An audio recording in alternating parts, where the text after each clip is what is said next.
За та бүхэнд энэ орой мэндийг хүргэе. Бидний удамтад болгон зохион байгуулдаг гадаад дахь монгол хэлний багш нарт зориулсан мэргэжил арга зүйн сурвалж сургалт 3-ын маань өнөөдөр 29-р сэдв үйл үгийн байдал тусах, эс тусах үйл үг болоод ууршлал гуйж талархал илэрхийлэх арга гэсэн энэ сэдв байна. За, уран чимэг багш.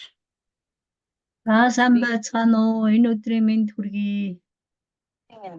Тэрээ сайн сууцгааж байна уу? Өнөөдрийн сэдв маань нэлээд сайн байцгаана уу? Сайн байна уу? Олон зүйлийг, жижиг зүйлийг нэгтгэсэн иймэрхүү хичээл байна.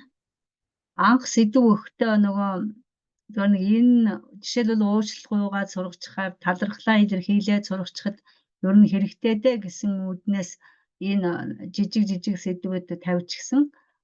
Харин яг тэгж заахад бол дангаараа зоогдно гэж бодсонгүй. Тэгээд эднийг нэгтгэхэд бас хавсаргаж болмоор ийм богинохон сэдв тодорхой болоод ирэхээр ингэж хавсаргаж оруулж байгаа. Мэдээж хэрэг энэ сэдвэр бол багш болгон жишээлбэл уучлалгүйгаа сургаж байгаа бах, талархлын илэрхийлээ сургаж байгаа бах. Харин зүгээр миний зүгээс хэдийд энэ хичээлүүдийг орвол ерөнхийд одоо илүү зохимжтой хизээд нь их сургах юм бэ гэдэг талаас нь зөвлөгөө өгье гэж бодсон. За өнөөдрийн гол сэдв маань үйл үгийн байдлын талаар. Өмнөх хичээл дээр бид нэр үйл үгийнхаа хэвүүдийг орчигсон байж байгаа тийм ээ. Одоо бол байдал буюу аспект гэдэг хэлээр нэр томьёогоор явж байгаа. Энэ гол сэдв маань юм байна. Хавсаргаад хоёр жижиг зүйлийг хэлж өгөхөр байна. За байдлын үйл үгийн хэв гэдгээ өмнө үзсэн. Байдал гэдэг нь юу юм бэ гэдэгтэй тийм ээ. Тодорхой цаг хугацааны дотор болж байгаа үйл хөдлөлийн болцсон харьцааг заах үйл үгийн хэлзүүн айг байдал гинэ гэсэн ийм тодорхойлолтын өмнө явж яадаг. Тэгээ болцсон харьцаа гэдэг нь үйл хөдлөл тодорхой цаг хугацааны дотор өрнөсөн төгссөн юм уу төгсөөгүй юм уу тийм ээ. Та нар санаж байгаа хоолоо идчихлээ. Тийм ээ. Хоолоо идлээ. Ялгаа нь юу байгаа. За үйл хөдлөл маань нэг удаа болоод байгаа юм уу давтагдаад байгаа юм уу? Үйл хөдлөл маань удаан үргэлжилж байгаа юм уу эсвэл хоромхон хугацаанд болоод өнгөрч байна уу тийм ээ. За тэгээд нөгөө үйл хөдлөл маань эрчимтэй байна уу эсвэл эрчимгүй болж байна уу гэдэг. За мөн үйл хөдлөл маань төр зуур болоод байна уу гэх зэрэг одоо төрөл бүрийн шин чанарыг бид нөгөө болцсон харьцаа гэдэгтэйг ойлгоод байгаа. За байдлын айга үйл үгийн үндсэн дээр нөхцөл залгаж тийм ээ буюу нийлэг арга. Мөн үйл үгийг араас туслах үг дагуулах аргаар энэ маань нөгөө задлаг арга тийм ээ. Мөн үйл үгийгээ давтах аргаар үйл үгийн байдлын айг илэрхийлж байгаа. Өнөөдрийн хувьд бол би хамгийн өргөн хэрэглэгддэг гэх юм уу? Цаана бас ганц нэг үлдсэн л дээ. Гэхдээ бид нэр арай идэвхтэйгээр хэрэглэгддэг өдөр тутамд бас гарч ирдэг уншиж байгаа материал дээр тохиолддог талаас нь бодоод энэ 5-ыг авсан байгаа. За үйл үгийн байдлын айгаа нийлэг аргаар хэрхэн илэрхийлэх юм бэ гэдгээ эхнийх дээр нь явъя тийм ээ. За энэ дээр өмнө хэлсэн байж байгаа нөгөө үйл үгийн үндсэн дээр нөхцөл залгаад байдлын энэ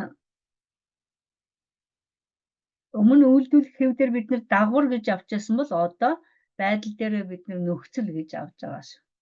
За энгийн үлдэх байдал гэдэг. Энийг бол одоо бид нэр бүгдээрээ мэднэ тийм ээ. Тэг нөхцлөөр илэрнэ. Ямар нэгэн шинэ нөхцөл нэмж үйл үгийн үндсэн дээр залгах нөхцөл байхгүй. За чи яв.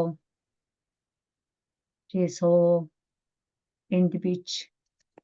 Хоолоо хийх мэтэй тийм ээ. Энэ зүгээр энгийн. За дараа нь бүрэмсэн үлдэх байдлыг бол бид маш их хэрэгэлдэг. Ялангуяа манай монгол хүмүүс энэ чих гэдгийг их хэрэглээд тэгээд тэр нь гадны хүмүүс болохоор маш эрчтэй, маш хүчтэй. Тэгээд тэр нь илүү хоолоогоо шахсан тийм байдалд сонсогдоод байдаг. Тэгээд тэр хүмүүс чинь анхнаас нь энийг бас нэлээд болгоомжтой эсвэл сануулж эсвэл заавал тодорхой заахгүй бол энэ тэндээс сурчсан юмаа хэрэгжилж байгааг нь ажиглахаар хэрэглэмээргүй тохиолдолд бас хэрэглээд байдаг тохиолдол байна.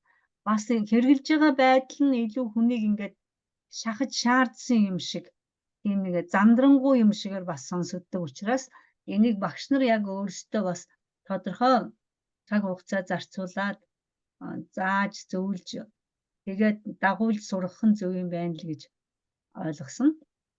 За энэ чих гэдэг нөхцөл маань ер нь бол монгол хэлэнд орж ирэхдээ үйл үгийн үндсэн дээрээс зэрэгцүүлэн холбохын нөгөө жээчгийн араас орхих гэдэг үйл үг дагуулсан хэлбэрээс үүссэн гэж үздэг. Тэгээд одоо ч явж орхих гэдгийг явчих болчихсон. Идэж орхих гэдэг нь идчих болчихсон. Энэ нөгөө гарал үүслийнхээ хувьд бол ийм тайлбарыг хийж болж байгаа. За дараачих нь болохоор эрчимтэй үлдэх байдал тийм ээ. Үйл хөдлөлийг эрчимтэй үлдэх. За энэ дээр эсхий гэдэг нөхцөл байж байгаа. За энд нэг анхаарах юм бол нөгөө үйл үгийн идэхгүй язгуураас тусах үйл үг бүтээх эсхийтэй андуурч болохгүй. Энээс ялгах нэг амархан арга нь болохоор тэр нөгөө идэхгүй язгуураас тусах үйл үг бүтээх эсхийг араас үйлдвэрлэх хэвийн дагуур ороод ирдэг. За тэрийгээр нь л бид нар ялгаж за чи наад гэрлээ битгий гэрсхийлгээд байгаал тэрх чинь тийм ээ. Гялсхий гэдгийн араас гялсхийлэг гэд ороод ирж байгаа. Энэ байдлаар нь л нөгөө дагуурын эсхий байна уу эсвэл бидний эрчимтэй үлдэхийн байдлын нөхцөл байна уу гэдгийг ялгаж болох юм. За төр үлдэх байдал гэж байгаа. За энэ дээрс нь гээд байж байгаа тийм ээ. За энийг одоо хэрэглэхдээ ганц анхаарах юм бол эрших зохицох ёсоо мэдж явах хэрэгтэй, санаж явах хэрэгтэй тийм ээ. Ягаад гэвэл 4 хувилбартай байгаа учраас энэ дээр гол анхаарах юм бол багшийн хувьд эрших зохицох ёсоо гэж. За олноор үлдэх байдал. За энэ бол манай монгол хэлний бас нэг их бусад хэлтэй харьцуулахад давуу тал юм шиг. Тэгээ гадныхан бас их шимтэн бас сайхан танаа хэл бас мундаг юм аа. Ингээд нэг 4 үсэг гэж хэлж байгаа юм ч байж лээдэг. Энэ нөхцөлийг ашиглаад олноор үлдэхийг хэлчихдэг. Танаа хэл их сайхан гэдэг талаас нь магтуулдаг нэг хэлбэр юм. За тэгээд орчин цагийн монгол хэлэнд үүлийн эзэн буюу нөгөө үүлэгдэхүүн үйл үгтэйгээ тоогоор зохицох торын ганц тохиолдол бол энэ байдаг тийм ээ. Жишээлбэл та нар байвал явцгаал гэж хэлнэ тийм ээ. Бид бичцгээе гэж хэлнэ. Үүлэгдэхүүн олон тоон дээр байж аж энэ үүлхүү маань энийг авдаг. За энэ нэг онцлог би та нарт зүгээр энэ мэдж байгаа юмнуудын биш тийм ээ. Бас нэг ажиглаж явахд арай онцгой энэ тохиолдлуудаас нь энд илүү оруулж өгч бодсон. Ихэнх шинжээр бол байдлын нөхцлүүдтэйгээ адил учраас энэ бол байдалд орж ирж байгаа. За дагуур гэж авахгүй нэ. Энэ дээр одоо жишээлбэл нөгөө сайн байна уу гэдгийг эхлээл ганц тоон дээр заачхал сүүл рүүгээ бид нөгөө сайн байцгаана уу болгоод за явцгаая болгоод тэгдэг нөгөө сайн байцгаана уу гэдэг дээр нэг соёлын ялгаа гардаг. Жишээлбэл солонгосчууд дээр миний хувьд бол хүмүүс гомдоож ясан асуудал байгаа. 4-5 хүн ороод ирэхэд би шууд л сайн байцгаана уу гэж мэндэлсэн. Гэтэл нөгөө хүмүүсээс ямар гомдол гарсан гэхээр энэ уран чимэг их зантай юм аа. Дарагтаа мэдлээд бусдаа мэдлээгүй гэдэг ийм яриа гарсан байсан. За тэгээ энийгээ залруулахын тулд яасан гэхээр дараа нь манай монгол хэлэнд ийм нөхцөл байдаг. Энийг одоо хэрэгэлсэн байгаа тохиолдолд энд байгаа бүх хүнтэй мэдлсэн хэрэгээ гэдгээ тайлбарлаа. Тэгээд тэр хүмүүсээр нь дамжуулж хэлүүлжээс нэг бидний хооронд бас нэг үл ойлголцол маань зөв зам руугаа орж ирсэн тохиолдол байгаа. Тэгэхээр бас энэ байдлаас бид нар бас сэргийлжил байх хэрэгтэй юм шиг байгаамаа. Ийм тохиолдол бас гарах боломжтой юм байдгийг. За тэгвэл одоо байдлын аргагаа өмнө бид нар нийлэг аргаар илрүүлэх нь ярьсан. Одоо дараагийнх нь задлаг арга дээр юу байх вэ гэдэг дээр үзье. За байдлын задлаг аргаар илрүүлэх дээр өмнө хэлсэн тийм ээ. Зэрэгцүүлэн холбох нөхцөлтэй үйл үгийн араас дагуул үг ашиглаад гэж хэрэгэлсэн. За энэ дээр дуусах, эхлэх, орхих, суух, гарах, байх гэх мэт үйл өгнүүдийг ашиглаад тухайн үйл хөдлөл эхлэх, дуусах, үргэлжлэх төрөл бүрийн болцсон харьцааг заана. Энэ үйл хөдлөл нь одоо дууссан юм уу, дуусаагүй юм уу, эхэлсэн юм уу, эхлэегүй юм уу, тийм ээ? Үргэлжилж байгаа мó эсвэл одоо үргэлжлээгүй юм уу гэдгийг ийм болцсон харьцааг заадаг. За тодтогон холбох нөхцөлтэй үйл үгийн араас бай бол буюу үүлийн төгсөх нөхцлөөр хэлбэрсэн үг дагуулад төгсөх, давтагдах, үргэлжлэх болцсон харьцааг зааж байгаа. За жишээ нь өгүүлбэр нь байж тантай уулзснаас хойш манай хүн их баяртай байх боллоо гэдэг өгүүлбэр байж байна, тийм ээ. Энэ дээр бол тэр дагуул үг нь байж байна. За үйл үгийн өмнө хаг, хуг, цоо, цөм, мууг, бяц, огол гэх мэт угтан чимэх үгсийг хамжуулан холбоод мөн дахиад болцсон харьцааг илэрхийлж байгаа. Тэгэхээр энэ дээр бол тухайн үйл хөдлөлийн эрчимтэй байна уу, эрчимгүй байна уу гэсэн огцон болж байгаа юм уу? Мэд одоо үеийн шин чанарын болцсон харьцааг зааж байгаа. За тэгээ та нар одоо энэ дээр хаг, цохоо, хуг, тат, бяц, дэвс, огол хараагаад бослооч гэдэг юм уу, тийм ээ? Гэх мэтээр ингэж эрчимжүүлж өгч байгаа нэ. За зэрэгцүүлэн холбох нөхцөлтэй үйл үгийг давтаж, тийм ээ? Удаан үргэлжлэх байдлыг заана. Үйл хөдлөл удаан үргэлжлэх. Та нар мэдж байгаа. Үгээ санан суугаа ихийн сэтгэлийг ойлгохгүй ховор авжээ. Толмоо унтаж бослоо. Тийм ээ? Бид нар яг ингээд нэг юм удаан үргэлжилсэн, цаг хугацаа шаардсан, орсон гэдгийг бид нар үйл үгээ давтах маягаар. Тэр үйл үг нь зэрэгцүүлэн холбох нөхцөл буюу тийм ээ хамын инээр зэрэгцэх хэмжээтэй тий хэлбэрсэн байх нь. За нэг ийм задлаг аргын хэлбэр байж байна. За тэгвэл одоо энэ байдлын нөхцлүүдийн үндсэн шинж нь юу байх юм бэ? Ямар онцлогтой юм бэ гэдэг. Үүсмэл болон үүсмэл биш үндэс дээрээс нөгөө байдлын нөхцлүүд маань араас нь орно. За тэрний араас болохоор холбох ба төгсөх нөхцөл залгах үндэс болж байдаг. За дараачих нь өгүүлбэр зүйн үүрэггүй. Энэ утга нь юу гэхээр холбоо үг өгүүлбэрд очих үгсийн хоорондын харьцааг заахгүй. Үг хоорондын харьцааг заахгүй. Өөрөөр хэлбэл өгүүлбэр чинь холбоо үгээс бүтэж байгаа тийм ээ.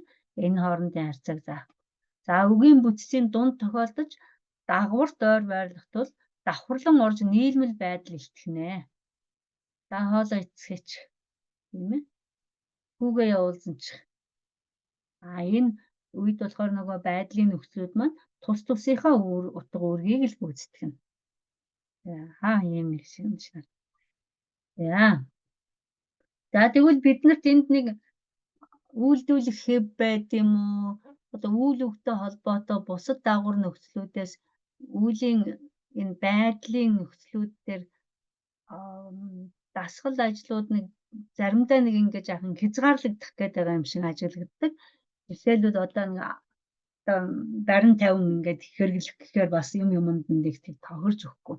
Тэгээд энийг яаж бидний хувьд хэрэгжилж ийм гэхээр спортын одоо ямар нэгэн тэмцээн уралдаан, хамтарсан тоглолт, тийм үед одоо зорилготойгоор за алуу одоо яг тэрийгэ хэрэглэн шүү гэж одоо ярилцж байгаад боломжтой хэлбэрээр спортын урлагийн хэлбэр дээр бол жишээлбэл дуулски, аялски гэж хэрэглэх гэхээр айгүй төвөгтэй байдаг. Тийм учраас энэ дээр болохоор бид нар за болохгүй барагтай болж хэрэглэж болохгүй юм байна гэдэг. За уран зохиол дээр ингээд ажиглаад үзэхээр бид нар янз бүрийн материал дээрээс бас ингээ хайгаад үзэж байгаа. Уран зохиол дээр ер нь тэр саяын одоо өмнөх орж ирсэн юунууд маань жишээлбэл энгийн үйлдэх байдлууд бол зөндөө хэрэглэгдэнэ. Өрмсөн үйлдэх байдлууд нь элбэг. Эрчимтэй үйлдэх байдлын эсхийн нь болохоор энэ хөдөлгөөнтэй ямар нэгэн хөдөлгөөнтэй байгаа үйлдэлийг эрчимжүүлэх маягаар болохоор гарч ирээд байдаг. Төр үйлдэх байдал нь болохоор ярианы хэлэндээ илүү мөн жүжигийн зохиолууд дээр арай илүү гарч ирээд байна. За олноор үйлдэх байдлын нөхцлүүд бол харин ёстой нэг өдөр тутмын амьдралд шилдэг бидний энэ ашиглаж байгаа материалууд дээр ч бол элбэг тохиолддог. За аман ярианд болохоор бас өмнөхтэй адилхан тэр эсхий гэдэг маань арай бага, бусдууд нь арай элбэг. За тэгээ аман ярианаас ер нь жүжигийн зохиолыг уншихаар арай л жүжигийн зохиол чи ер нь аман ярианы хэлбэрээр голдуу бичигддэг учраас жүжигийн зохиол дээр арай илүү ийм нөхцлүүдийг хайх, олох, доогуур нь зурах, эсвэл өөр нөхцлөөр солих ч юм уу тийм ээ, өөр байдлаар найруулах ч юм уу тийм дадлага ажлуудыг хийхэд арай боломжтой санагддаг. За бидний хувьд тэгээд материалуудаа одоо юу хийх гэж байна вэ? Юуг давтах гэж байна? Юуг заах гэж байна гэдгээсээ төрүүлээд бэлтгэдэг учраас иймэрхүү байдлаар ер нь хайж олж бэлтэж байгаа. За өдөр тутмын амьдралд хэрэглэгдэх хэрэглээ талаасаа болохоор такси авах үед нь, таксинд хамт явах үедээ, эсвэл машин унаатаагаар хамт явах үедээ бид нар энэ ялангуяа тэр эсхийг илүү хэрэглүүлэхийг шаарддаг. Жишээлбэл бусад юмнууд нь бол мэдээж хэрэглэгдэн шүү дээ, бусад нөхцлүүд. Гэхдээ эсхийг яаж одоо ингэж хэрэглээ болгох вэ гэдгээ жишээлбэл явсхий яахан давхисхийч гэдэг юм уу, нөгөө хурдын нэмэгдүүлсэн зогсхий гэдэг ингэх жишээтэй маягаар зөрүүд ингээд бэлтгээд за энэ нүгийг хэрэглэн шүү, ийм тохиолдлуудад хэрэглэхэд зохимжтой шүү. Багш нарын хувьд бол нэг хийх юм бол дагвар нөхцлүүдийг заагаад байж болно, тийм ээ. Бас тэрийг зааж ойлгуулахаасаа гадна хэдийд ямар үед одоо хэрэглэвэл илүү зохимжтойг юм заавал тайлбарлаж өгчих шаардлагатай байдаг. Тийм учраас одоо саях тэр эсхийг бол таксин дээр бол илүү зохимжтой байдаг. Харин энэ төр үйлдэхийн эснийг болохоор цөөн тооны үйл үгэн дээр тийм ээ жаахан хүлээзний хүрээд ирж магадгүй тийм ээ. Хүрээд ирж магадгүй жаахан байсны гэх мэт одоо яг хэрэглээний үгнүүд яарад яг цаг байна жаахан хардсны гэх мэтээр төр үйлдэх байдлын энэ нөхцлүүдийг хэрэглүүлдэг. Тэгээд яагаад одоо тодорхой үгнүүдийг аваад ингээд байна уу гэхээр яг зөв хэрэглээнд сургахын тулд тэрнээс ш үйл үгийнхээ одоо үндсэн дээр энийг залгаад нэг юм утга гаргана гэдээ ингээд хэлээд орхих нь амархан. Энэ бол ганцхан тэрийгээ яг зөв хэрэглээ болгох гэж хичээж байгаа учраас зөв цагт нь тийм ээ цаг ийн хувьд за нэг иймэрхүү үйдлийн хэрэглээрээ өөрийн чинь мэдрэмж нэг ийм байгаа үед хэрэглээрээ гэдгийг бол багш заавал яг бодтойгоор мэдрүүлсэн тохиолдолд суралцагч зөв ашиглаж байгаа. Бодтойгоор ингэж мэдрүүлээгүй яг өөрийнх нь мэдрэмжтэй холбож тайлбар хийгээгүй тийм тохиолдолд бол энийг барагтаа болж эсхий эзнаа хоёрыг бол суралцагч нар ер нь хэрэглэхгүй байх шиг санагддаг. Харин олноор үлдэхийн цагаан цагаа байд юм уу, бүрэн сүм үлдэхийн чих бол тэгээд ерөнхийдөө урсгалаараа тэгээ бас нөгөө сонсогдох талаас их олон тэр хүн нөгөө харилцаанд орохт нь бусад хүмүүс хэрэглээд байхаар тэр чинь аяндаа сонсоод өчигдөр миний сурсан нөгөө чих чинь энэ хүний яриан дотор явж штэ гэд мэдгэж. Цагаан цэгээр нь бас адилхан гарцгаах уу гэж нэг хүн их чинь нөгөө гар дээр чинь цагаан явж штэ гэд ингээд хэрэглээ өндөртөө бас нийтэд их хэрэглэгддэг. Тухайн суралцагч бол хаанаас дэлгүүрт ороод ч гэсэн энэ бурамсан үйлдэхийн, олноор үйлдэхийн байдлын тэр нөхцлүүдийг сонсчих боломжтой. Харин эсхий эзнээ хоёр дээр арай цөөн учраас энэ дээр багш бол заавал нэг ингээд мэдрэмж талаас нь өөрт нь одоо тэр ойлгогдож байгаа байдал талаас нь илүү тайлбарлаж өгчих нь зүйтэй юм шиг санагддаг. За нэг юм байна. За энд миний нэг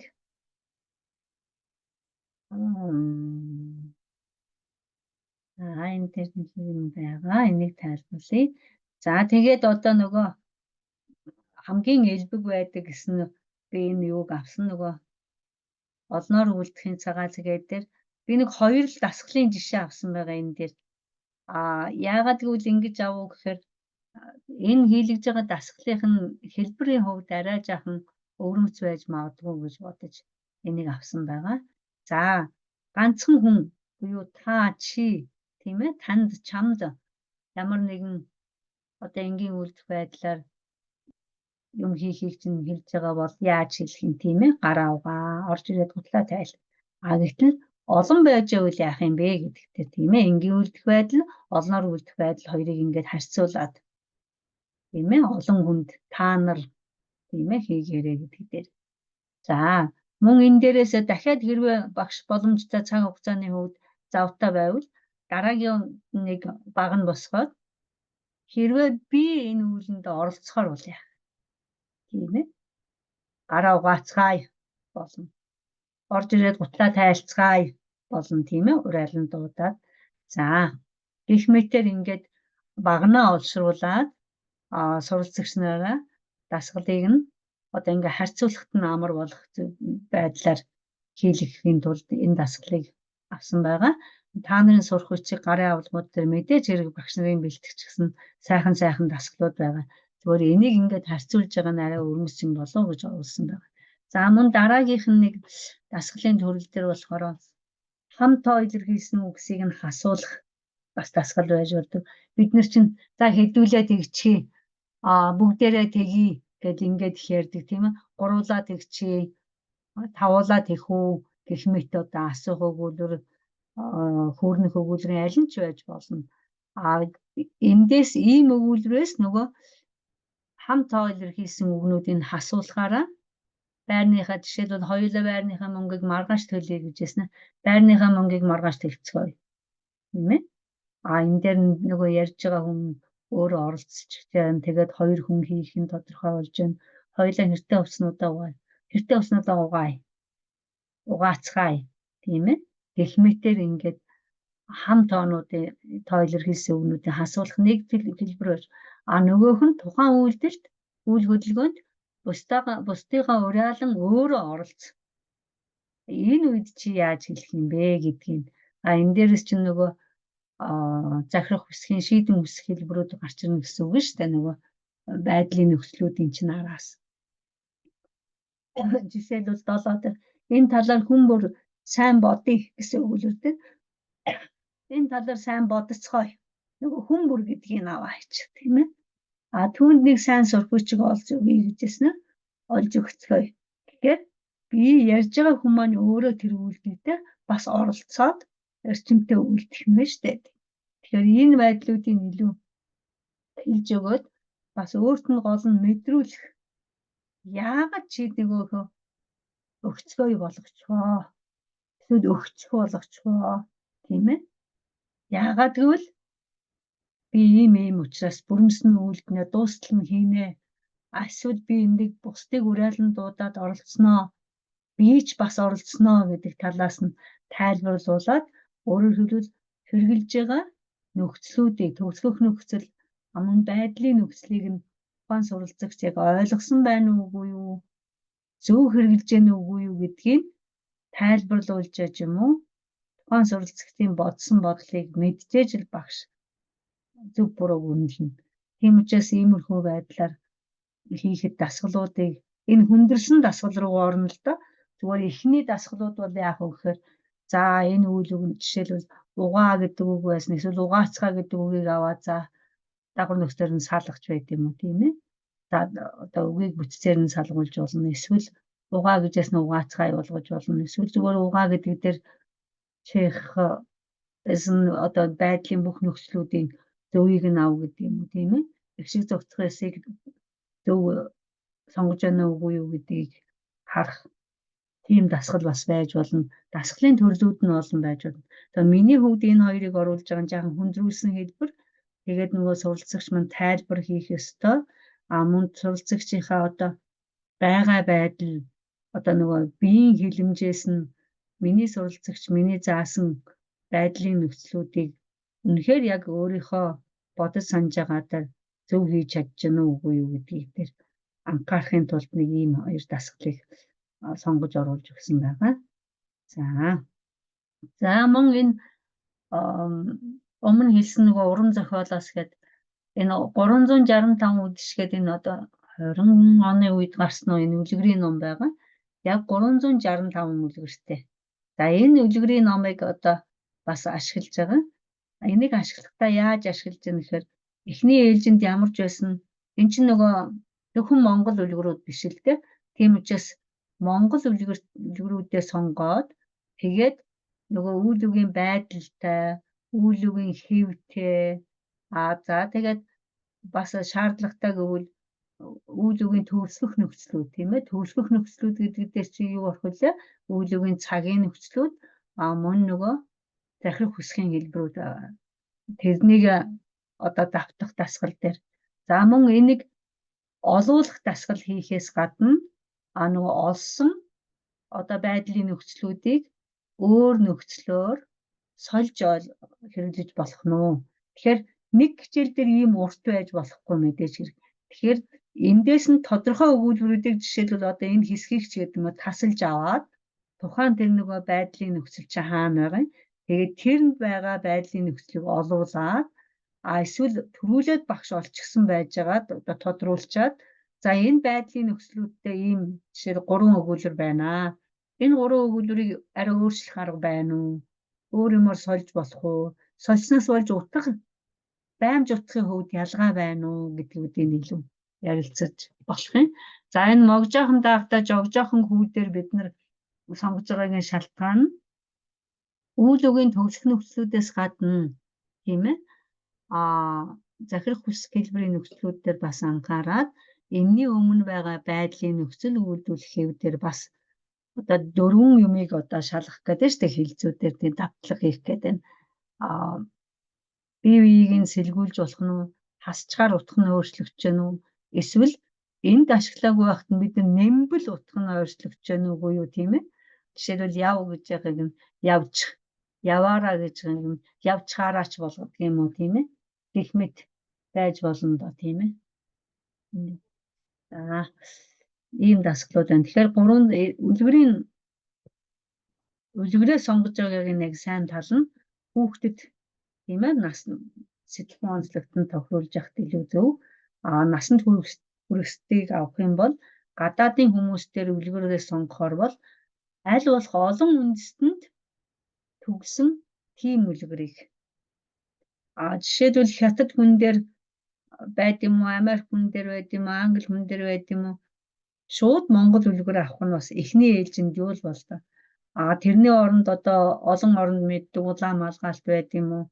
Юу байдیں۔ Тиймэрхүү нийтлэг хэрэглээнд байдаг хүн болгон бас уншчихсан байх боломжтой аль болох өргөн орчуулагдсан тэр байдлыг харж үлгэрээ сонгох нь зүйтэй. Одоо монгол хүүхдүүдийнхээ тухайд бол одоо энэ могжоохон даавтаа жогжоохон энийг бид нэр үлгэрээр уншуулахаас гадна нөгөө дууг нь бас заадаг нөгөө монгол хүн шүү дээ гэдэг хөрхөн дуу байдаг тийм ээ. Тэр дууг нь бас энэний дараа заахад илүү зохимжтой. Тэгэхээр үлгэрийг бол багш ямар нэгэн байдлаар хичээлүүдтэйгээ холбоод ашиглаад явахд илүү боломжтой. За мөн энэ насанд хүрэгчдэд хэрэгжилжсэн та нарын хувьд болохоор хүүхдэд зориулсан шүлэг авч болно. За энэ дээр яасан гэхээр энэ чоономын сайн бод гэдэг шүлгэн дээр нөгөө байдлынхаа нөхцлүүдээр хуургаад үзэж байгаа. Эндээс жишээлбэл нулимс гэж бод энгийн үлдэх байдал тийм ээ. Тэг нөхцлөөр дугаа гэд бодчих. Манандар гэж бодсхий. Энэ болох уу болохгүй. Харин байнга бодсон. Энэ болох уу болмооргүй байна тийм ээ. Тэгэхээр байнга бодцгоо гэвэл бодоо олон тоон дээр олноор үлдэх байдлын нөхцөл болж байна. За мөн энэ дээр одоо бидний энэ хичээлтэй холбоотойгоор энэ байдлын нөхцлүүдийн чинь араас монгол хэлний үйл үгийн төвлөх нөхцлүүд орж ирнэ гэж хэлчихсэн байна. Төвлөх нөхцөл дээр бид нар юу үзэх вэ гэхээр нөгөө үйл үгийнхаа цагууд мөн императив захирах хүсэх хэлбэрийн нөхцлүүд байж байгаа. Тэгэхээр энэ дээр одоо мөн дахиад нөгөө захирах хүсгийнхаа нөхцлүүд дээр хайрлж бод, одоороо үнэлж хамгаалж бодооч, хянаж тунгааж их бодогтун, ялгаж салгаж сайн бодоо за гэх мэтээр ингээд хуургуулад тэгээд тэр нь ер нь боломжтой байна уу боломжгүй байна уу гэдгийг үнэлүүлэх маань суралцагчийнхаа зөв ойлгосон үгийг одоо хянаж шалгах, ажиглах маш үр дүнтэй дасгалууд байдаг. Тэгэхээр иймэрхүү маягаар та нарыг би хөөрхөн шүлэг сонгоод тэр шүлгэн дээрээ ажилуулад за одоо энэ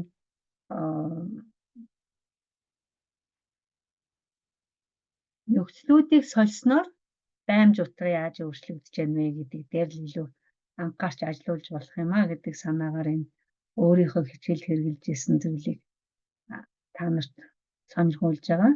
Тэгээд боломгүй юм гэж байдсан байна бас тийм ээ. Үг болгон дээр бас аваад байж болохгүй юм байна.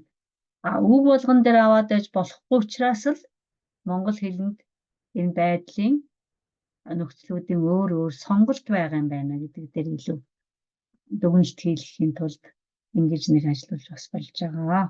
За сая өмнө хэлээдээс нөгөө цагаар Монгол үйл үгийн төгсгөх нөхцөл гэдэг дээр цагаар төгсгөх нөхцөл, биеэр төгсгөх нөхцөл хоёр орж байна. Энэ болохоор нөгөө байдлын нөхцлүүдийн араас л ордог хоёр хэлбэр байгаа тийм ээ. Тэгээд энэ өмнө болохоор бид нар яасан гэхээр нөгөө үйл үгийн цагууд гэдэг үзчихсэн. Харин бид нар биеэр төгсгөх нөхцлөө бол үзээгүй байгаа. Өөрөөр хэлбэл захирах бүс хэлбэрийг бид нар хэрхэн заах, яах их тухай юу нь яригдаагүй. Энэ далимаар би зүгээр энэ хоёрыг дахиад хэлийг биеэр төгсгөх нөхцөлийн талаар илүү дэлгэрүүлээд цагаар төгсгөх нөхцлүүдийн тухайд өмнө нөгөө ашигласан одоо үргэлжлэх цагийн ЖЧ байна. Өнгөрсөн цагийн санс энийг нь оруулаагүй. Гэхдээ зүгээр үйл үгийн цагаар төгсгөх нөхцөлийг бусад хэлбэрүүд дээр нь ингээд тайлбар хийсэн байж байгаа. Одоо цагийнх, ирээдүйн цагийнх, өнгөрсөн цагийнх гэх тийм ээ. За тэгээд үйл үгийн үндсэн дээрээс болохоос гадна зэрэгцүүл олбон нөхцөлтэй үйл үг тийм ээ. Гэх мэт одоо ингээд тайлбаруудыг ингээд хийгээд одоо үргэлжлэх цаг дээр байж штэ багш нар намайг сонсож сунаа гэдэг нь сонсож байна гэсэн утгаар нөгөө нээр маань орж иж байгаа. Би дутхгүй 100 жилийн тэмдэглэнэ гэдэг нь ирээдүйн цаг дээр байж гэн тийм ээ. За эрт өнгөрснийг биеэр мэдсэн гэдэг дээр бид нөгөө сан сэнэ бас оруулж ирж болно штэ. Ард иргэд цуглаж баярын хурал эхлэв. Энэ дээр болохоор хурал эхлэхэд би тэндээ байж л яасан. Би тухайн үйлийг үйл болж босгод бол би тэнд байсан. Эрт болж өнгөрснийг өгүүлэгт биеэр мэдсэн баймж утга. Хэрвээ би мэдээгүй байсан бол энийг хэрэглэхгүй тийм ээ. Эхэлсэн, эхлэв хоёр дээр. За өнгөрснийг дам сонссон. Дүүрэн багш шагнуулжээ. Дүүрэн багш алтан гад содонгоор шагнуулжээ. За энэ болохоор тухайн шагнуулж явах үед би байгаагүй. Харин би энийг сошиалоос олж мэдсэн. Тэгэхээр өгүүлэх тухайн үйлийг биеэр мэдээгүй дам сонссон баймж утгыг илэрхийлж байгаа энэ хэлбэр тийм ээ. За саяхан өнгөрснийг биеэр мэдсэн утга. Лаалаа. Ер нь монгол хэлэн дээр бид нар яагаад баярлалаа гэдэг юм бэ? Тийм ээ. Энэ үйл бол ер нь саяхан л өнгөрсөн учраас бид нар баярлалаа гэдэг. Мөн энэ дээр нэг анхаарах юм болохоор нөгөө за би явлаа гэдэг нэг ирээдүг заасан утга байгаа тийм ээ. За энэ дээрээ болохоор одоо нөгөө near future гэдэг short future гэж хэлэх байх тийм ээ. Юу гэдэг вэ нөгөө богиногоо хугацааны дараа болж байгаа, болох гэж байгаа тэр зүйл дээр болохоор энэ лаалыг бас монгол хэлэнд ирээдүйн цаг утгаар хэрэглээд байгаа тал бас байгаа. Энийг нэг анхаараарай. За үйл үгийн биеэр төгсөх нөхцөл дээр болохоор нэгдүгээр бие дээр мэдээж хэрэг тийм ээ. Яа сугаас үгээ байж байгаа. За тэгээд өгүүлэгч тухайн үйл хөдлөлийг даалган шийдсэн баймж утга. Даалган шийдсэн гэдэг нь тийм ээ. Тэгээд энийг болохоор шийдэн үсгийн яаг сольд найруулах болно. Ер нь бол. За яагийн тухайд болохоор өгүүлэгч этгээд тухайн үйл хөдлөлийг өөрөө эсвэл сонсогчтой хийж гүйцэтгэхээр шийдэн уриалсан баймж утга.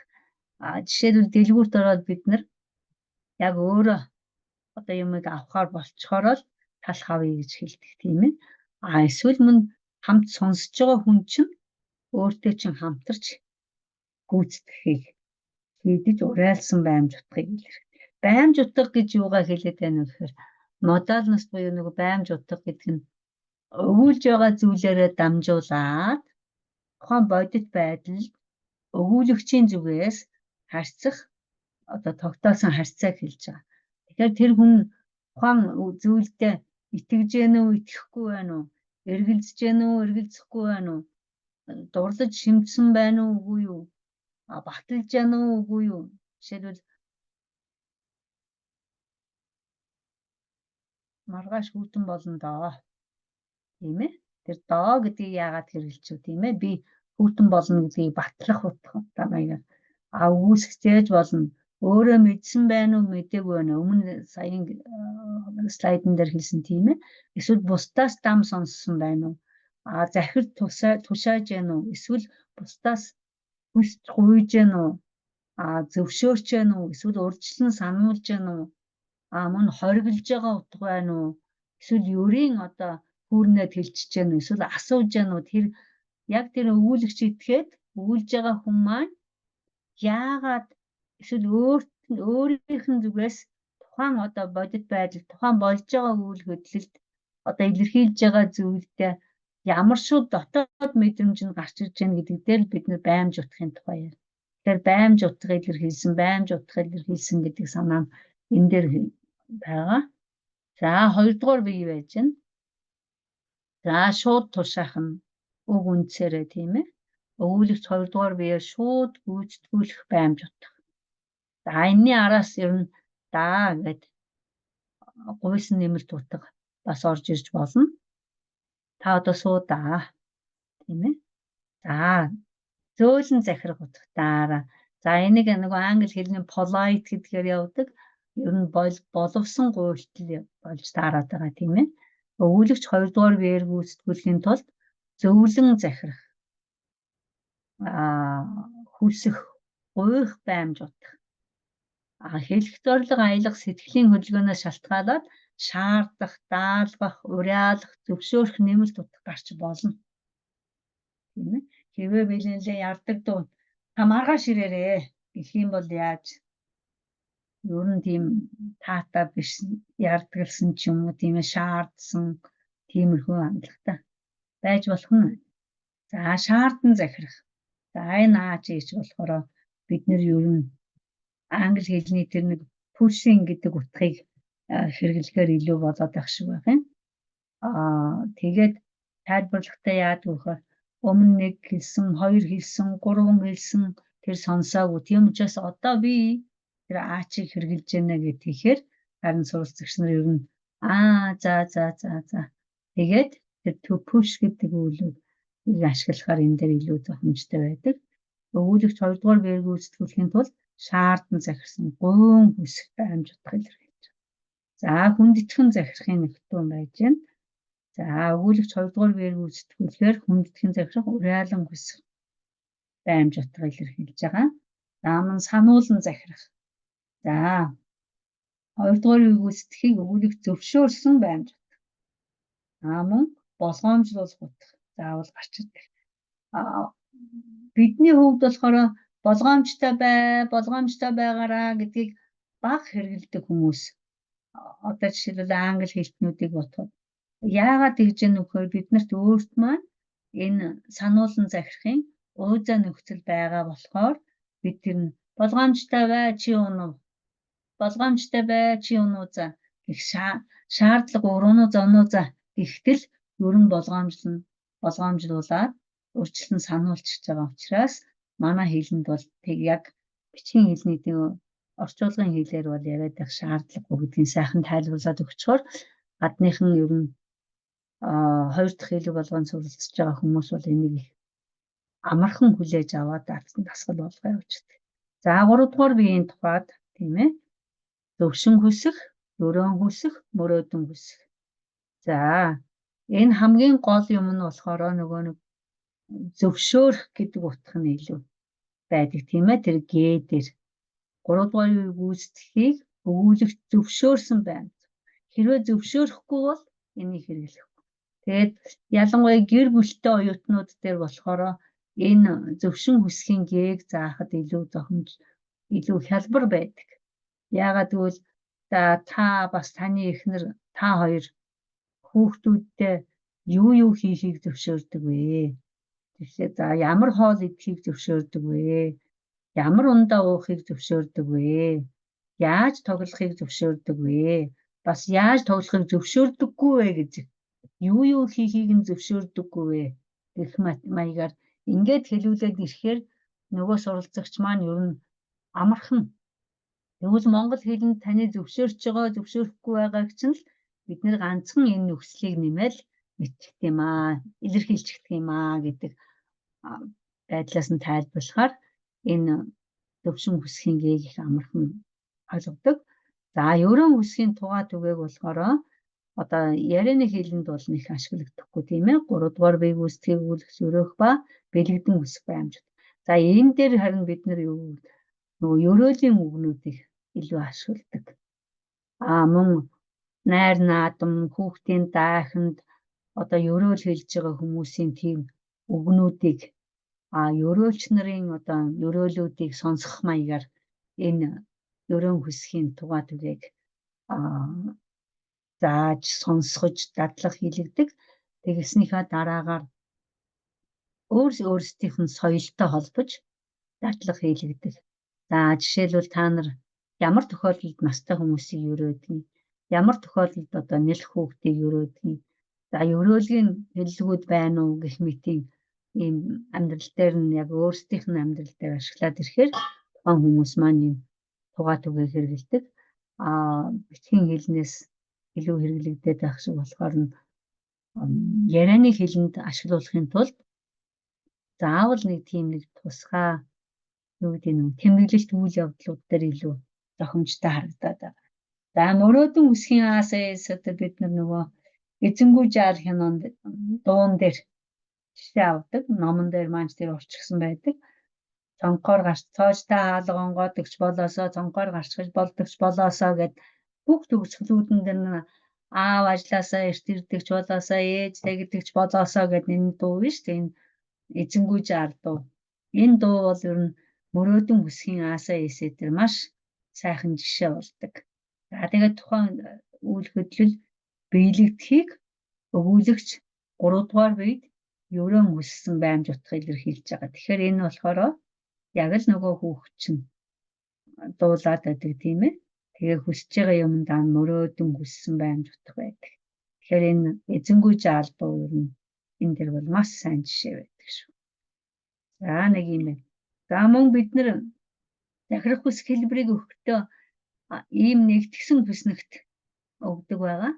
Энэ хүснэгтэн дээр болохоор ингээд бүх захирах бүсгийн хэлбэрүүдээ өгөөд нөхцлүүдээ өгөөд дараа нь энд биеүдээ өгөөд өөрөөр хэлбэл жишээлбэл ёг болохоор ердөөсөө бид нар яасан байх нь би бид дээр нэгдүгээр бие дээр л байд юм байна.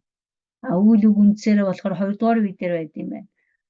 Энэ ара эднэр нь болохоор хоёрдугаар бие дээр байх юм байна. Энийг өгөөгүй байхад эсвэл буруу сурсан хүмүүс ихээр би бодороо би яваараа гэд ингээд ирж байгаа тохиолдол байдаг. Тэгэхээр энэ байдлаас нь гаргахын тулд энэ нэгдсэн хүснэгтийн сайн тал нь за энд болохгүй байна, энд болохгүй байна, энд болохгүй байна. Ерөөсөө л хоёрхан байд юм биш үү тийм ээ. Та нар хоёрдугаар бие дээр болохоор яасан байна? 1 2 3 4 5 болчихно. За 3 дугаар бие дээр яасан байна?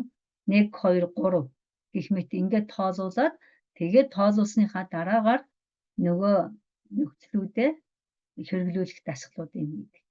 Ингэж нэгтгэж хүснэгтэлж өгөөгүй тохиолдолд зөрүүлж хэрэглээд байх тохиолдол бас гардаг. За энэ дээр мөн агуулгын нь болохоор ингээд орчуулад англи хэлээр нь өгсөн байгаа. Та нарын хувьд болохоор жишээлбэл солонгос хэлтэй хүн заажвал солонгос хэлээр нь германаар нь ингээд орчуулад хүснэгтээ бэлтгээд өгч байгаа. Энэ нэгдсэн хүснэгтийн сайн тал нь дүгнэх хичээл дээр тэгээд нөгөө өмнөх хичээлээ баттгаад дүгнээд одоо энэ дотроос юуг нь одоо илүү цааш нь авч явж илүү дасгал хийх хэрэгтэй байна вэ? Юу нь хангалттай болчихсон байна вэ? Гэх мэтээр ингээд өөрийнхөө ажлыг дүгнж суралцагчаа үнэлж дүгнэх цаашид хичээлээ төлөвлөхөд үр дүнтэй байдаг учраас ингэж хамтсан дасгалыг өгсөн байна. За дараагийн хэсэгтэр болохоор миний хувьд энэ талархал илэрхийлэх мөн уучлалт гуйхыг тусдан сэдвгээд энд баталсан байсан байна. Миний хувьд бол мэдээж хэрэг та нарт талархал илэрхийлэх уучлалт гуйхыг бүтэн цагийн хичээл болгох болгож заах ямар ч боломж байхгүй. Энэ дээр болохоор маш энгийн одоо баярлах, талархах, гялаах гэсэн одоо 3 үйл үгээ өгөөл тийм ээ. Хизээ нэндийн хэрэглэхийн ямар ялгаатай юм эсвэл ялгаагүй байгаа юм уу гэдэг тал дээр хэлээд өгч нь. За биднэрт хувьд бол монгол хүмүүс ер нь баярлаж талархснаа баг шиг илэрхийлдэг хүмүүс юм уу гэж бодогддог. Бас одоогоос нэг 6 жилийн өмнө санагдаад байна. Энэ хэлнүүдэд байдаг баярлалаа гэдэг үгийн ач холбогдол гэдэг юм юу гэдэг юм яг жинхэнэ утгаар нь эдгээр хэрэгжилж гэнэ үгүй юу гэдэг судалгаа хийгдсэн байсан. Тэгсэн чинь тэн дотор болохоор манай монгол хэлний баярлалаа бол нэрэ жинхнээсээ баярлсан үедээ ашигладаг юм байна гэсэн судалгаа гарсан байсан. Би тэр материалыг орлбол дараа та нарт яг мэдээлэлтэй их сурвалжтай өгнө. Жишээлбэл англи хэлний thank you гэдэг нь баярлалаа гэсэн утгаар хэрэглэхээс гадна хэрэггүй, шаардлагагүй, зүгээр их олон утга илэрхийлж хэлээд байгаа шин хэлэгддэг гэдэг дээр яг батлагдсан байт юм байна. Харин манай монгол хэлний баярлалаа бол зинхнээсээ яг талархсан, баярлсан сэтгэлийн тэр өнгө эсийг илэрхийлсэн тийм үедээ яг зөв утгаараа илэрхийлэгддэг үг гэж гарсан байсан. Гэтэл бидний хувьд болохоор зөвхөн энэ 3 үгээс гадна ашгүй. Тэгэд бас нэг өөрийнхөө сэтгэл тааламжтай, сэтгэл хансан, баярлсан ийм байдлуудаа илэрхийлэх өөр боломжууд байгаа. Гэхдээ эхний ээлжинд бол яг суралцагч нарыгаа баярлалаа, талархлаа, гялалаа гэдэг 3 үг дээр ялангуяа баярлалаа, яана баярлалаа гэдгийн дээр барлалаа гэж бичсэн байх шүү. Уучлаарай гэрэлсрээ. За тэгээд үйл үгийн үндсэн дээр өнгөрсөн цаг энийг хизээ илүү зохимжтой хичээл вэ гэхээр өнгөрсөн цагийн давтлах хичээл дээр эсвэл өхөршгийн тяалгалын давтлах хичээл дээр манай хувьд бол энийг заачигдаг. Тэрнээс өмнө яаж яасан гэхээр тэрнээс өмнө бид нэр зүгээр л баярлалаа гэдэг ганцхан үг яриа хийв. Эднийг үзсний дараагаар болохоор бид нар нөгөө хүмүүстэй яг баярлалаа гэдэг үгээ үүлгийнхээ үндсэн дээр өнгөрсөн цаг дээр байж исэн юм дээр нь өхөршгийн тяалгалынхаа дээг хийгээд тэгээд баярлалаа. Мөн энэний араас нөгөө уучлаарайгийн хувьд болохоор хэлцэн дүрмийнхээ хувьд адилхан шүү дээ. Адилхан мөн өнгөрсөн цагийн давтлага өхөршгийн тяалгалын давтлага дээр. За тэгээд цэвэрлэгэн тол дээр энэ үгнүүдийнх нь тайлбарууд ямар байна вэ гэдгийг үзсэн байгаа. Уучлаарай энэ өршөх гэдэг үгийнхэн зэгцээд бас өрчтэй. За баяр төрөх, баясах, би баярлаж байна. Тааш нэгэн адил баярлах болов. Гялаах гэдэг нь гялгар юмны гялбагнан үзэгдэх гэж байгаа. Тэгээд гал гялаах, тол гялаах. За тэгээд эврэл хүсэл гүйцэлдэх буюу ашиг тус хүртсэндээ баясан бахархах гэсэн тайлбар бас байж байна. Хүсэл ханаж гялаа, тус хүртэж гялаа гэдэг өгүүлбэрүүдийг жишээнд авсан байлаа. Талархах гэдэг үгэн дээр талархал илэрхийлэх, ачийг санаж баярлах гэж. Ачийг санаж баярлах. Тэр баярлах гэдэг үгэн дээрээ болохоор энэ тайлбар нь байхгүй байна. Тэгэхээр бид нар бас баярлах, талархах гэдэг хоёр үгийгээ бас нэг арай өөр байдалд ашигладаг байх нь гэж удаа боддог. Жишээ нь бид нар чинь хүн нэг юм аваад өгөнгөт талархлаа гэж хэлэхгүй л байгаа шүү дээ. Баярлалаа л гэж хэлдэг. Тэрний цаад шалтгаан нь юу байх нь вэ гэхээр тэр ач санаж баярлсан байна уу?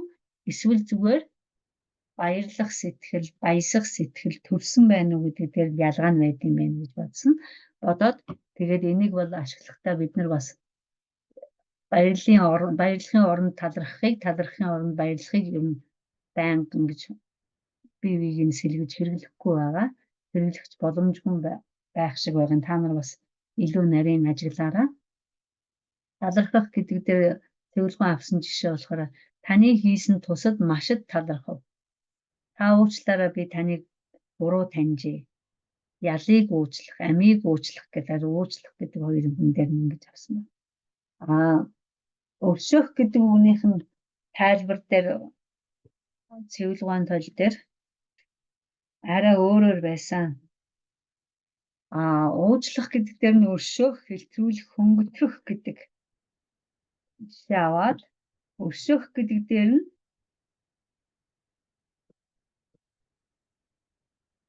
би эндээс одоо харж хэлнэ. Би нөгөө номоо орчиход өөр багшаас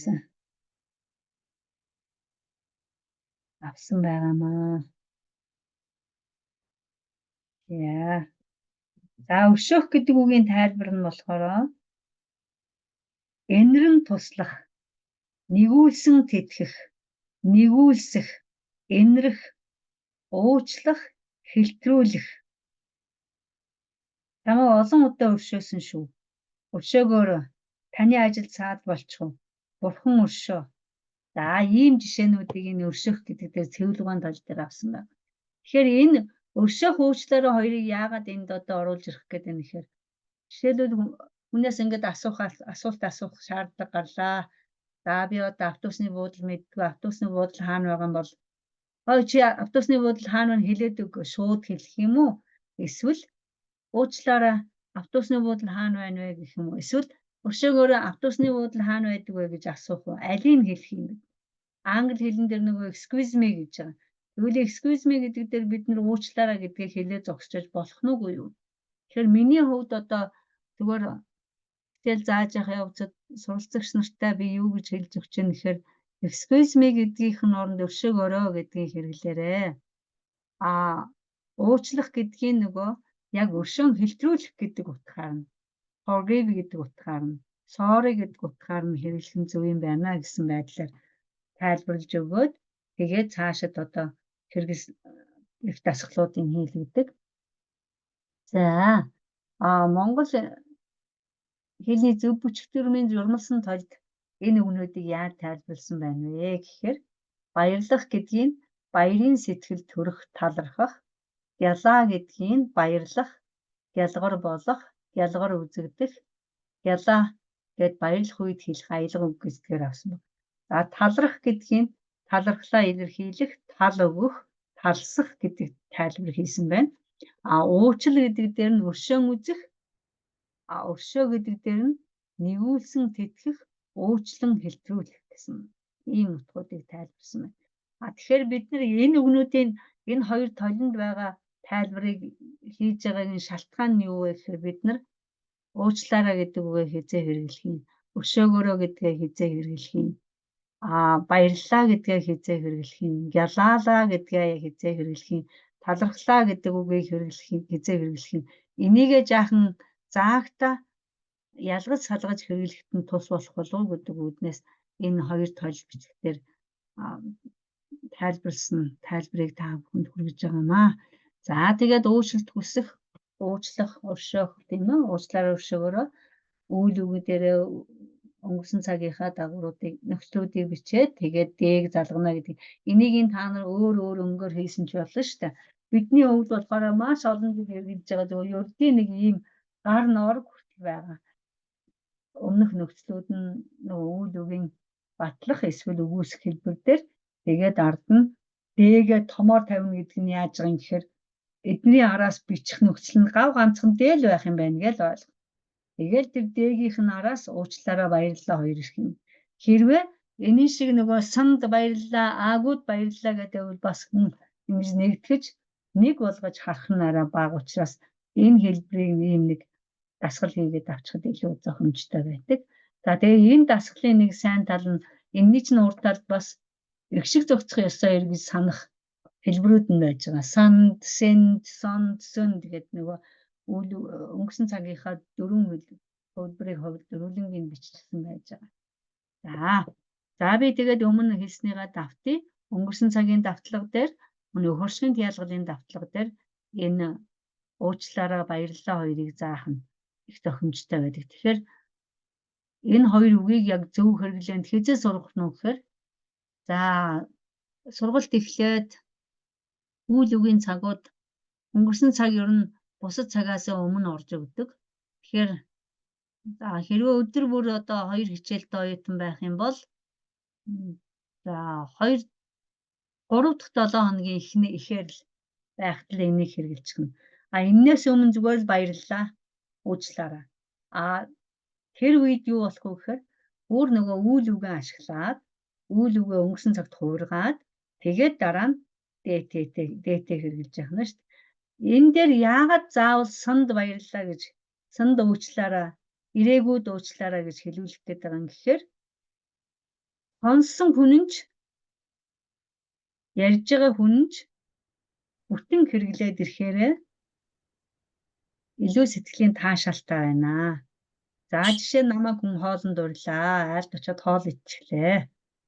Баярлалаа гэд гарвал ямар байх вэ? За намайг урьсанд баярлалаа. Намайг дайлсанд баярлалаа. Сайхан хоол хийж өгсөнд баярлалаа. Хамт хооллсонд баярлалаа. Ингэж хэлвэл хүнд ер нь сонсогчд ямар сэтгэл байх вэ? Хэлж байгаа хүндээ ямар мэдрэмж төрөх үү, тийм ээ? Гэдэг талаас нь хэлээд өгөхөд хэрэглүүлээд ирэхээр ер нь найлаад сонсогчдоос тэр өгүүлэгчдээс тэр илүү таашаалтай бүрэн гүйцэд хэрэгэлсэн болдог учраас энийг зайлшгүй ингэж гүйцэтгэх байх шаардлагатай. Манай багш нар дотор бас энийг нэлээд эртнээс ингээд сайхан зөв хөвшүүлчихдэг. Суралцагч нар нь айлд очисон ч гэсэн ингээд зөв хэрэглэхээр нөгөө дайлсан хүмүүс, нуурсан хүмүүс нь их тааламжтай баярлаад энэ чинь бүр ингээд хэлж ялээ шүү гэдэг ийм сэтгэлдлүүд их ирдэг. Тийм учраас энэ бол зайлшгүй шаардлагатай юм аа гэж бодож байна. За тэгээд дасгалын хувьд бол нэг их юм хийсвэр тийм ээ том юм бодоод байхгүйгээр өдөр тутмын амьдралд хэрэглэгддэг зүйл учраас энгийн ийм нэг харилцан яриануд байж болно. Жишээлбэл ном өгсөнд баярлалаа. Тэр надад гэдгийг хаалтанд хийж байгаа шалтгаан хэлэхгүй байж болно тийм ээ. Тэгтгээ өргүүлээд нөгөө хүн хуучин ном өгсөнд уучлаарай. Тэр хүн шинэ номог өгнө байх нь шүү дээ. Тэгэхээр хуучин ном өгсөнд уучлаарай. Монгол дуу бүжиг зааж өгсөнд баярлалаа гэдгсэн чинь хэцүү дуу заасанд уучлаарай. Өчигдөр танд тусалж чадаагүй уучлаарай зүгээрээ. Таныг түүнд тусалсанд баярлалаа. Зөрүүлээд хэлж штэ нэг юм тийм ээ. Таныг хофонд илсэн чихэр нэмээгүүд уучлаарай. Зүгээр харин бэлсгийгт нийтээгүүд уучлаарай. Эргүүлээд энэ ингээд яг амьд харилцаа маягаар. Тэгээд нөгөө хүмүүстэйгээ яаж харьцсан тухайн үед ингээд хэлийг хэрэглээд ирэхээр чинь нөгөө суралцагч илүү таашаалтай, илүү одоо сэтгэл хангалуун бидний зааж байгаа хэлийг суралцах болно. За мөн дараагийн нэг энэ баярлалаа уучлаарай хэрэглүүлэх нэг юм байгаа. Энэ дээр бас алдаа харагдчихлаа. За эдгээр хүмүүс талархал илэрхийлж. Баттор танд хөрсөн өдрийн бэлэг өгсөн. За одоо та яах? Бэлэг өгсөнд баярлалаа. Хөрсөн өдрийн бэлэг өгсөнд баярлалаа. Болж чамтай наран туул завхраа өгсөн. Завхраа хамт явсанд баярлалаа. Тийм ээ? Дулмаа чамд цөөн хийж өгсөн гадныхны хамгийн дуртай хоол. Цөөн хийж өгсөнд баярлалаа. Сайхан цөөн хийж өгсөнд баярлалаа. Тийм ээ? Сургуулийн жижиг чамд олон удаа тусалсан. Надад дандаа тусалсанд баярлалаа. Олон удаа тусалсанд баярлалаа, тийм ээ? Гэх мэт. За мэндэ чамд Монгол хээ угалзын талаар тайлбарлаж өгсөн. За энэ угалз гэдэг үг алдаа гаргачихжээ уучлаарай. За Монгол хээ тайлбарлаж өгсөнд баярлалаа. Тийм ээ? За миний ах танд баримтат кино үзүүлсэн. Баримтат кино үзүүлсэнд баярлалаа. Тийм ээ? Энэ хүн тантай олон жил хамт ажилласан. Олон жил хамт ажилласанд баярлалаа, тийм ээ? За гэх мэтээр нөхцөлийг бүрдүүлж өгөөд энэ хүн талархал илэрхийл. За дараагийн дасгал дээр болохоор эдгээр хүмүүсээс уучлалтгүй гэж уучлалт хүсэн. За энэ нөхцлүүдийн одоо багш зургаар илэрхийлж болно, аль эсвэл текстээр байж болно. Эсвэл яг одоо ингээд жүжигчлэх маягаар бас хийж болж байгаа. За та энэ 10 цагт бэлэн байх хэрэгтэй байсан гэвч та 30 минут хоцорч ирсэн. Одоо яах? Хоцорсон дуучлаарай. Гэрийн даалгавар 2 үлгэр унших байсан гэвч та 1 үлгэр уншсан. Тийм ээ? 1 үлгэр уншаагүй дуучлаарай. Өчигдөр ороод та над руу утсаар ярих хэрэгтэй байсан гэвч яриаггүй. Өчигдөр утсаар яриаггүй дуучлаарай. Утсаар ярьж чадаагүй дуучлаарай ч гэж байна. Гэх мэт уучлалт хүсэх, талархал илэрхийлэх нөхцлүүдийг бүрдүүлж өгөөд Ямар нэгэн байдлаар. Тэгээд одоо яг ингээд ашиглуулаад за тэгснийхаа дараа бид нар яаж дасгал хийж юм гэхээр гэр бүл рүү н ордог. За чамд одоо ааваасаа, ээжээсээ, ахаасаа, эгчээсээ эсвэл хэн нэгнээс өөрчлөлт хүсэх хэрэгцээ байгаа юу? Тийм ээ. Эсвэл чи аав ээжтэй, гэр бүлийнхэндээ хэн нэгэнд талархснаа илэрхийлэх шаардлага байгаа юу? Ер нь чи илэрхийлдэг үү? Одоо жишээлбэл ээж чинь чамд одоо ямар зүйлийг одоо байнга үлддэг вэ? Чи тэрэнд нь талархчихсан уу? Хэрвээ талархч байгаагүй бол за хоёлаа одоо энэ өгүүлбэрийг бэлдээ. Тэгээ чи ээжд очиод хэлээрэй.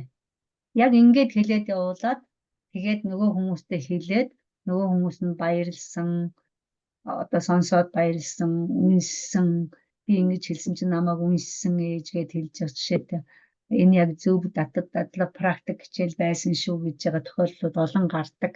Тэгэхээр ийм байдлуудыг илүү нөхцөлийн бүрдүүлээд яг хийсвэр биш яг амьдрал дээр ийм дасгалуудыг олон хийвэл зүгээр байдаг.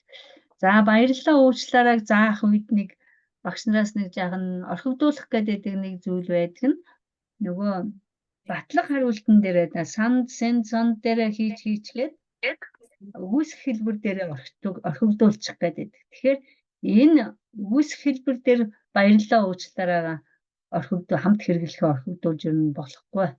Тэгэхээр оюутан чинь манад ирсэнд баярлалаа гэж хэлэхээс гадна очоогүй дуучлаарай гэд хэлчихдэг үүсэх хэлбэртэй бас хэрэгэлдэг байх шаардлагатай.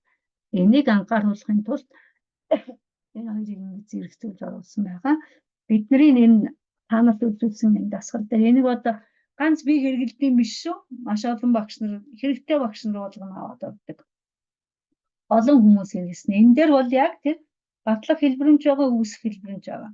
Тэгээд мөн суралцагч маань эгшиг зохицох ёсоо заавал бодчихож аагүйд гэж яваад оогүйд гэж ээгүйд гэж хийгээд өөгүйд гэж заавал өгүүлбэр зохиох ёстой.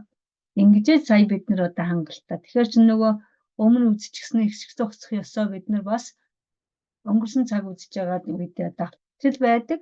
Энийгээ мөн баярлалаа уучлаарайтай холбоо дахиад давтах нэг юм боломж нь бүрддэг гэж. Тэгэхээр энэ хянах дасгалууд буюу хяналтын ажлууд дээр эгшиг зохицох ёстой, үйл өгийнхаа цагтаа тэгээд хэрэгжилж болох нэ.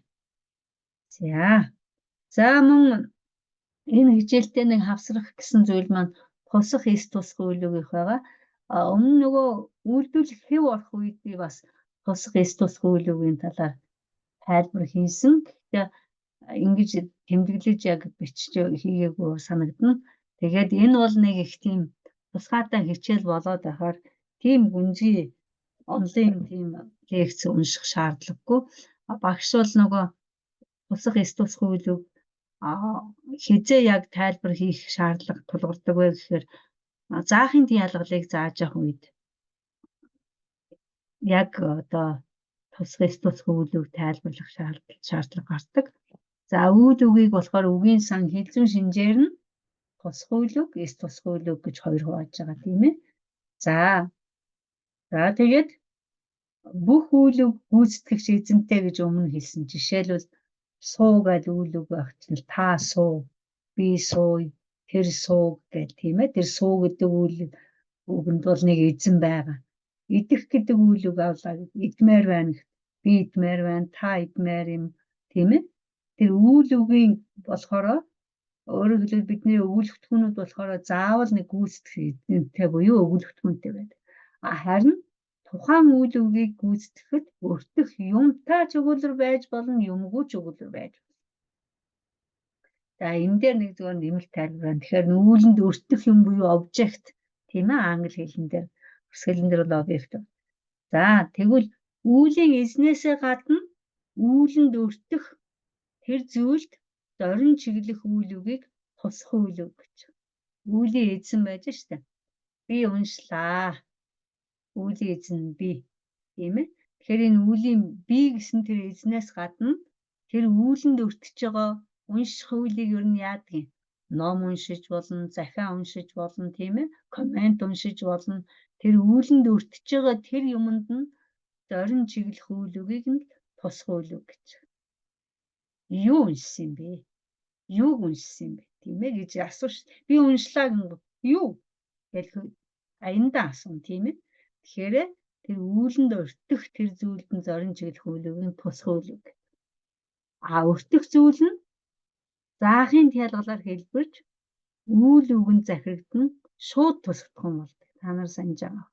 За тэгээд энэ дээр би нэг 3 жишээ авсан.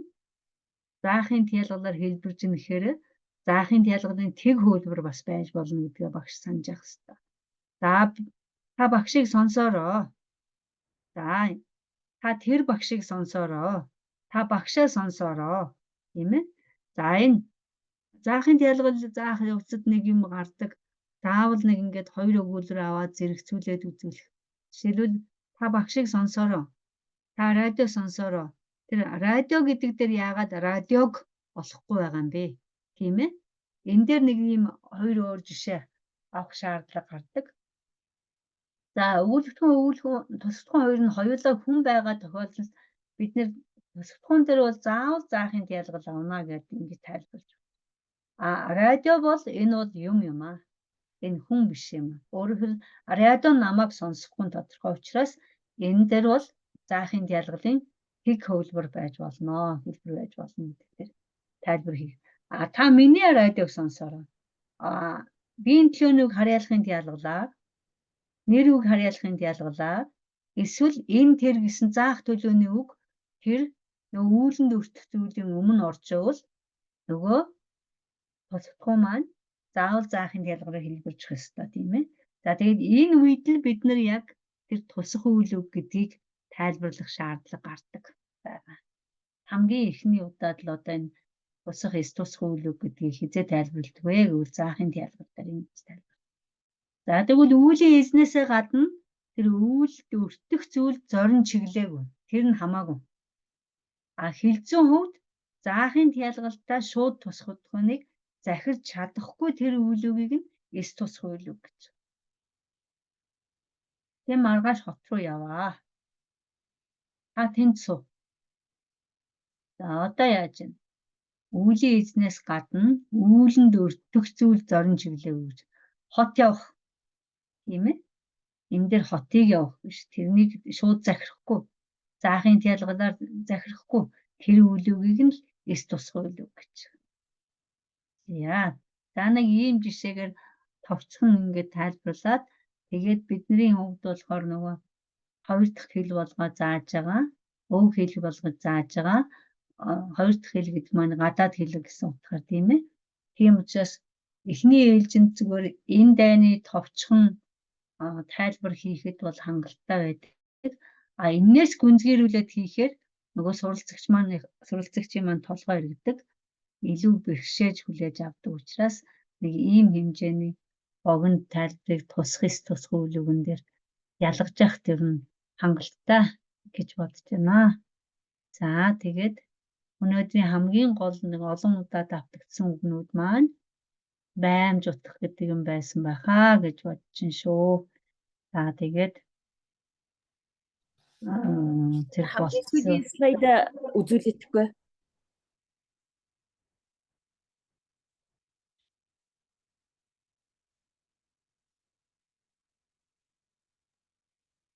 Урнагш хамгийн сүүлийн слайд.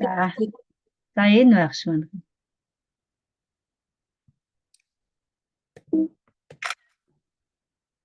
Баярлалаа.